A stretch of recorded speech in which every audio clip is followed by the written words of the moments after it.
community building, community starting. I think it's one thing to be like, hey, yeah, I'm kind of like interested, seeing if people are interested in having this conversation. And then there's a like, uh-oh, it worked.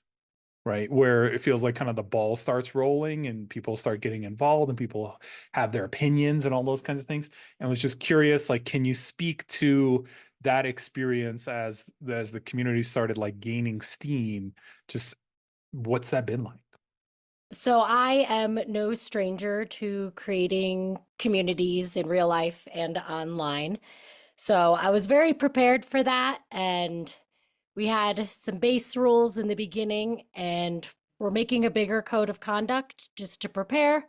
Fortunately, we haven't had any issues. Everything's been really smooth. It's been great.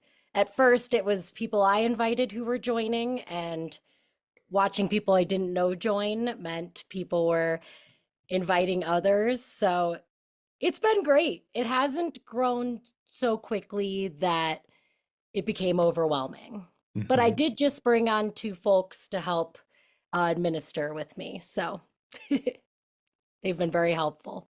Yeah, I love that.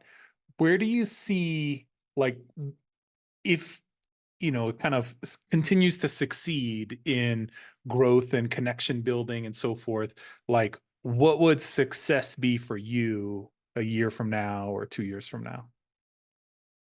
It's definitely not anything that I would ever want to profit from. It's definitely just a fun community.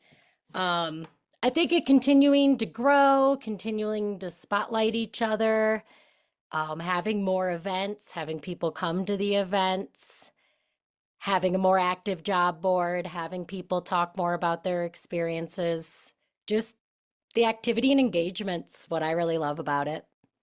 Yeah, I think that's awesome. Kind of hooking back to what Anna was talking about with networking and so forth, like, how do you see the network like benefiting people, on the individual basis? I think the advocacy part makes sense as far as trying to create or help create like better workplaces and hiring practices and so forth. And like person to person, w- what do you hope to like germinate in that space? I can talk about my personal side of that more. I mean, accidentally, my network increased hundreds of people in a few weeks. And you have a lot of members as far as the people who are there every day. It's a few dozen of us who are really, really, really engaged. So those folks are becoming really close with each other, and they are supporting each other through the job hunts, connecting on LinkedIn, sharing the talent spotlights. So I think, and we have folks in leadership who are active in our community. So it's definitely nice making those connections, and I hope all the members feel the same. Yeah. I, it was just a couple years ago. I was involved in this stuff, and it was some like very fancy meetings, and the people facilitating the meetings were kind of explaining to me like, we don't know anything about this. Like, we want to learn about it, but really what we have is like a convening power. And ever since then, this phrase, this idea of like a convening power has really stuck with me. I think, in this case, it makes sense that, this is a community you're already a part of and you're calling them together. And I, I think it's easy to underrate, or it's easy to perceive that you have to be some kind of like expert or authority or powerful person to bring people together. Right. And when people talk about like, oh, there's no Python meetup in my town, and it's like, well, what if you made one? Right. Or there's none of this, that this space doesn't exist online. Like, what if you made it? There's a possibility that no one cares and no one comes. And there's a possibility that they do.